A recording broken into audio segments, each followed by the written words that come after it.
So, being able to explain something I wasn't able to do before was quite frustrating and flustering. When good faith arguing with someone who's like leans toward progressive,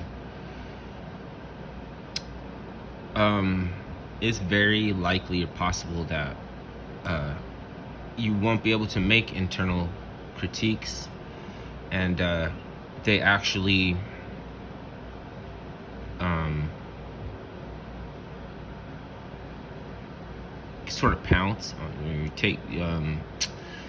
So if you didn't know how to elaborate that you're making and what is an internal critique, you can be cajoled into sentimentality that's more aligned with what you're trying to repudiate than what it is you're actually trying to say.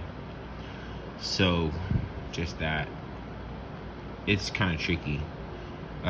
You become more empowered when you have eloquent terminology like linguistics, like to help you along. It can't hurt. I mean, it's not the end all be all, but it can't hurt at the same time. If you have this prowess, you can lighten up on people that don't have it and really understand what they mean, instead of trying to ramrod them into a position they don't actually have. That could be very frustrating, and it has been until now. I didn't even know. You can just call it an internal critique for the sake of argument and concede for the sake of argument a point in order to make a another side point.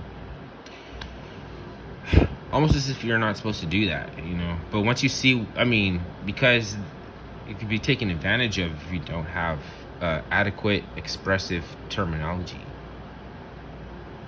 But it doesn't mean that you're being shook out of your senses. It doesn't mean that you're being cajoled or anything, because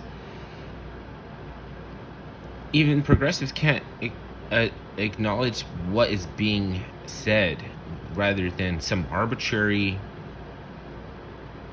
straw man shit. Like they will, like, you know, it's like you can say, am I allowed to steel man your argument?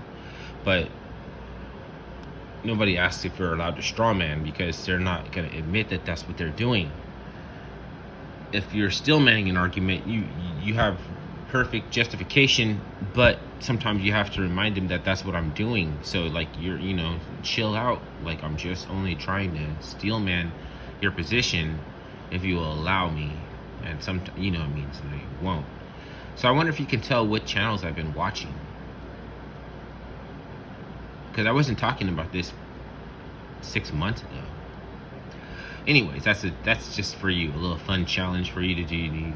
Like, say, I know what this kind of, this type of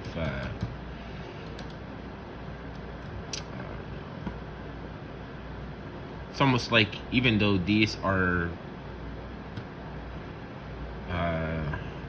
valid English language, like, there's only a certain few people who even use the English language, basically. Like, there's only a few YouTube channels that can allow you to express yourself effectively through the use of the English language, and like, who all they are. Weird.